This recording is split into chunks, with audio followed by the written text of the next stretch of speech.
आ रहे हैं, जरा एक बार फिर से चला दीजिए, क्योंकि मैं डॉक्टर एलसी गुप्ता से इसी पर सवाल बात करना चाह रही हूँ। डॉक्टर गुप्ता, जब हम किसी भी क्राइम को इन्वेस्टिगेट करते हैं, क्योंकि हमारे दर्शक समझें, डॉक्टर गुप्ता फोरेंसिक एक्सपर्ट हैं और बड़े रिनाउंड फोरेंसिक एक्सपर्ट हैं। डॉक्टर गुप्ता, जब हमारे कोई भी क्राइम को आप इन्वेस्टिगेट करते हैं तो इस तरह की जो उसका बैकग्राउंड है, सिरिंज तस्करी, बायोवेस्ट तस्करी, ये सब आरोप लगे हैं और वहीं के डॉक्टर्स ने और लोगों ने लगाए हैं। छात्रों को शराब सप्लाई करना, उसका भी एक रैकेट बना हुआ था, वहां पर अवैध कमीशन लेना, टेंडर में हेरफेर करना, ये सारी चीजें अब सामने आ रही हैं। तो ये जो एक बैकग्राउंड है, मैं सिर्फ आपसे पूछ रही हूं, जब आप किसी मामले की जांच करते हैं, क्या ये बैकग्राउंड इंपॉर्टेंट होता है उसमें? सुचारिता, जहाँ देखा जाता है, हाँ। जहाँ हम लोग ऑटोप्सी सर्जन्स हैं और हम लोगों को इन सब फैक्टर से कोई लेना देना नहीं होता है। अच्छा। हमें सिर्फ इस फैक्टर से मतलब होता है कि डेड बॉडी के अंदर क्या फैक्ट्स अवेलेबल हैं, क्या फाइंडिंग्स हमें मिलती हैं और उनके बेस पे हमारे साइंटिफिक ओपिनियन क्या बनती है। ठीक। अननेसेसरी और नेसेसरी प्रजम्पशंस अजम्पशन किए जा सकते हैं, बहुत बड़ी। पर मैं इस बारे में कहूँगा कि there is two thing, one is negligent act of police, politician और any other, and one is intentional and deliberate act. इस केस के अंदर तो क्लियर दिख रहा है कि हर लेवल पे, हर जगह, हर एजेंसी द्वारा डेलिब्रेट एंड इंटेंशनल एक्ट किया गया है। हाँ। देखिएगा, जहाँ तक उनके डिप्टी सुप्रिंटेंडेंट मेडिकल कॉलेज के जो कंप्लेंट कर रहे हैं प्रिंसिपल साहब की, वो अपने कंप्लेंट में 5, 6, 7 लोगों के नाम लिखते हैं कि ये लोग इसी तरीके से क्राइम में इन्वॉल्व थे। उनमें एक फॉरेंसिक मेडिसिन के डॉक्टर के भी उसी जो मेडिकल कॉलेज में उसका भी नाम है। अब इस सिचुएशन में आप पोस्टमार्टम इस लेडी डॉक्टर का जिसका मर्डर रेप हुआ है वो उसी मोर्चरी के अंदर करवा रहे हैं, and that too in the night hours, जहां प्रोविजन इसी नहीं ला के अंदर 5 बजे बाद में पोस्टमार्टम हो नहीं सकता। होगा तो कलेक्टर की स्पेशल उसके अंदर आपको ओपिनियन लेनी पड़ेगी, परमिशन लेनी पड़ेगी।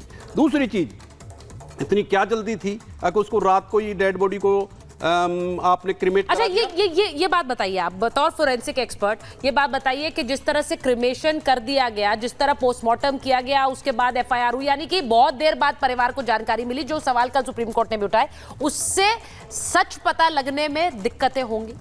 डेफिनेटली, मैं तो कह रहा हूं ये पूरा पोस्टमार्टम का जो सिस्टम जो पैदा किया गया इस केस के अंदर, वो ही संदिग्ध है।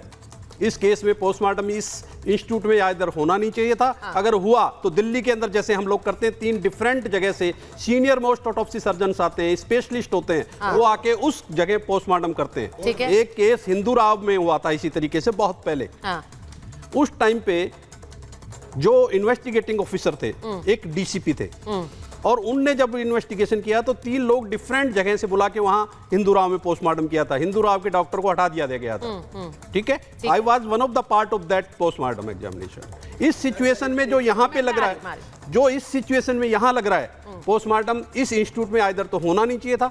होता तो बाहर से डॉक्टर बुला के, 3 स्पेशलिस्ट बुला के एक बोर्ड कंस्टिट्यूट करके करवाना जाए। अच्छा, यही बात मैं आपसे पूछती हूँ डॉक्टर गुप्ता। उन्होंने कहा कि अस्पताल में ही हत्या हुई, वहां पर रेप हुआ, उसके बाद वहीं उन्होंने पोस्टमार्टम कर दिया। कैसे भरोसा करेंगे कि भाई उन्होंने सही किया? बिल्कुल ठीक कह रहे हैं। अगर आपके यहाँ क्राइम हुआ है और क्राइम में आप सस्पिशियस हैं, आपका रोल हो सकता है, तो वहां पुलिस को भी एक रोल क्लियर नहीं है। पुलिस भी संशय में आ जाती है, पुलिस भी कटघरे में आ जाती है कि पुलिस ने कैसे इजाजत दी कि वो सेम मेडिकल कॉलेज में पोस्टमार्टम होना चाहिए। आइडली इसके लिए एक बोर्ड गठित होता, एक्सपर्ट दूसरे मेडिकल कॉलेज से आते, उसकी वीडियो रिकॉर्डिंग होती, पूरा पैनल गठित होता और उसके बाद वो रिपोर्ट बाद में जारी की जाती। तो कहीं ना कहीं जो पोस्टमार्टम भी हुआ है वो भी संशय के घेरे में कहीं ना कहीं। एक चीज देखिए ना, पोस्टमार्टम क्या, उनका जब सारा इंटेंशन ही शुरुआत से ही खराब है। पहले डेथ हुई वहां पे, उसके बाद जैसे ही डेड बॉडी को हटाया गया, वहां को उसके वहां के जितने सबूत थे सब हटा दिए गए, वहां तोड़ फोड़ कर दी गई। वहां पे जो बगल वाला कमरा था रिनोवेशन के नाम पे, उसको तोड़ दिया गया, इसको भी तोड़ दिया गया। जो भी प्रूफ मिल सकते थे उनको कहीं ना कहीं छुपाने की,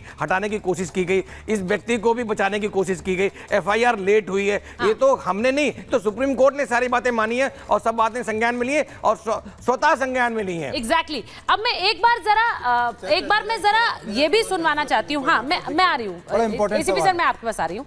मैं एक बार जरा ये सुनवाना चाह रही हूँ कि संजय रॉय जो कि मुख्य आरोपी है, उसकी ही सास ने क्या बोला है, क्योंकि जो फैमिली है, परिवार है, वो क्या बोल रहा है मुख्य आरोपी के बारे में, जरा सुनिए आप पहले।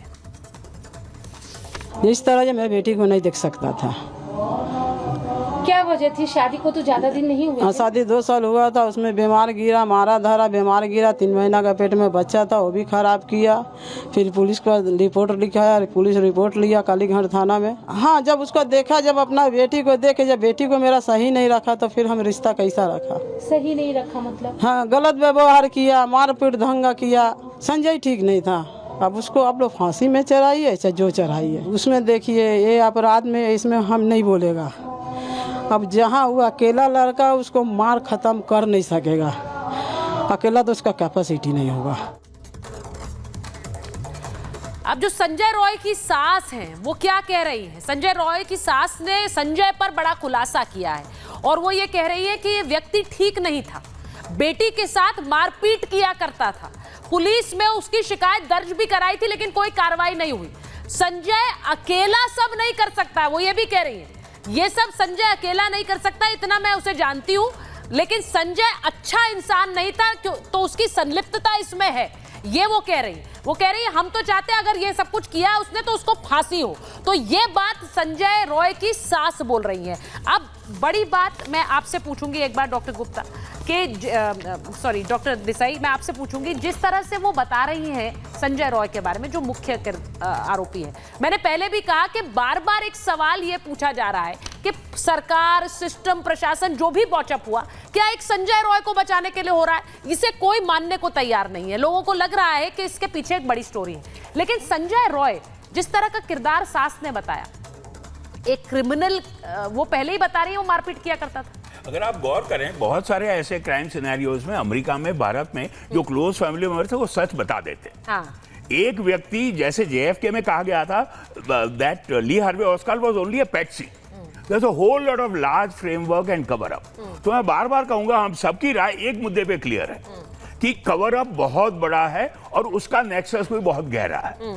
तो इंडिविजुअल क्रिमिनल साइकोलॉजी से बात करेंगे, संजय रॉय की बात करेंगे, वो अपनी जगह है। लेकिन सोशियो पॉलिटिकली एक सुप्रीम कोर्ट ने भी यही माना कि भाई एक नेशनल कैथारसिस तो होगा, जैसे डॉक्टर गुप्ता ने कहा, नेशनल कैथारसिस क्यों नहीं होगा? अगर इतनी बड़ी हैवानियत होगी और उसका कवर अप होगा। हाँ। हैवानियत हो, ये वैज्ञानिक रूप से हम फिर भी मानेंगे, अच्छी बात नहीं है, लेकिन इंडिविजुअल्स को ऐसा कर सकते हैं। इतना बड़ा कवर अप हो और पूरा सिस्टम कवर अप में संलिग्न हो, ये मुश्किल पैदा, पूरा सिस्टम कवर अप में। मैं डॉक्टर देसाई आपसे आगे ये भी पूछूंगी क्योंकि एक पॉलीग्राफ टेस्ट भी होना है। अब साइकोलॉजिकल टेस्ट से संतुष्ट नहीं लग रही है सीबीआई, एक साइकोलॉजिकल, एक पॉलीग्राफ टेस्ट भी होना है। और कल तो सीबीआई को अपनी स्टेटस रिपोर्ट देनी है अवधेश जी, कोर्ट के अंदर, सुप्रीम कोर्ट में, कि उन्होंने अभी तक क्या क्या हासिल किया है इस जांच में। मैं आपसे बतौर एक राजनीतिक विश्लेषक ये पूछना चाहती हूँ आपसे और प्रेम जी से, और बतौर वरिष्ठ पत्रकार, क्या ये जो पूरा किरदार जो इस वक्त हमारे सामने आए, चाहे वो ASI हो, चाहे वो पुलिस कमिश्नर के रोल पर सवाल उठाना हो, ये पूरा एक जिस तरह से कवर अप करने की कोशिश की गई, क्या ये विश्वास करेगा कोई कि एक संजय रॉय को बचाने के लिए कवर अप हो रहा है? उन्होंने बोल दिया डॉक्टर देसाई ने कि ये मुमकिन नहीं लगता।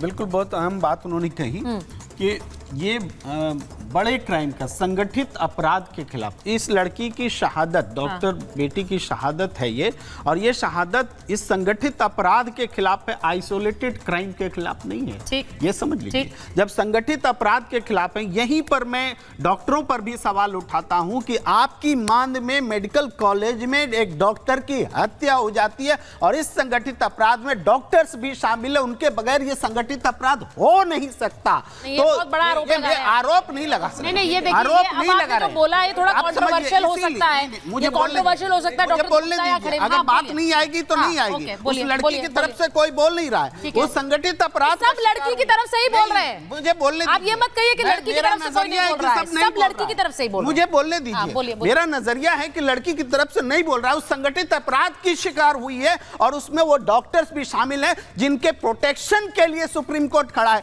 या आज लड़की जो मारी गई है, इसको संगठित अपराध से कैसे प्रोटेक्ट किया जाएगा, इसके ऊपर कोई नहीं बोल रहा है। ये बड़ा सवाल मैं उठा रहा हूं। ये बड़ा सवाल है और जवाब देना चाहिए, पैनल पे डिस्कशन होना मैं चाहिए। इसमें एक चीज बोलना चाह रही हूँ, डॉक्टर के लिए कोई आवाज नहीं उठा रहा, ये कोई मान नहीं सकता है। डॉक्टर के लिए सब आवाज उठा रहे हैं। कोई नहीं दूसरी उठा रहा। चीज ये सुन लीजिए। लेकिन डॉक्टर की बात नहीं हो रही है यहाँ पे। एग्जैक्टली यहाँ समाज की बात हो रही है और पूरे कम्युनिटी की बात हो रही है, डॉक्टर कम्युनिटी की जो फ्रेजाइल है, जो इस समय Yes. टूटी हुई है, जो दिन रात काम करते हैं, जिनकी सेफ्टी और सिक्योरिटी पे एक बड़ा क्वेश्चन मार्क लगा हुआ है।